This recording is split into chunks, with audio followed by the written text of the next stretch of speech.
এই শুনছো, ধরো আমি কোনো কারণে মরে গেলাম, তুমি কি আবার বিয়ে করবে? না, আমি তোমার জায়গায় কাউকেই বসাইতে পারবো না, কখনো সম্ভব না এটা। না না, আমি বলছি যদি আমি নাই থাকি, হ্যাঁ, তোমার তো অন্তত বেঁচে থাকার একটা অবলম্বন লাগবে, কি বলো? কি সমস্ত উল্টাপাল্টা কথা বলতেছো?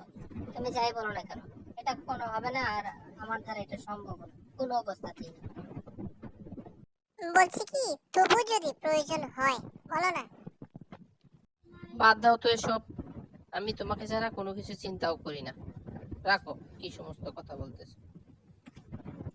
যদি সরকার আইন করে তখন? আমি আইন ভঙ্গ করব, তবুও না। যদি জোর করে ধরে নিয়ে বিয়ে করিয়ে দেয় তখন কি করবে? জোর করে নিয়ে গেলে সেক্ষেত্রে আমার কি করার থাকবে? দেখছো দেখছো, হায় আল্লাহ রে, এই লোকের আমি বিয়ে করছিলাম, আমি জানতাম তুমি এরকম একটা কিছু করবো।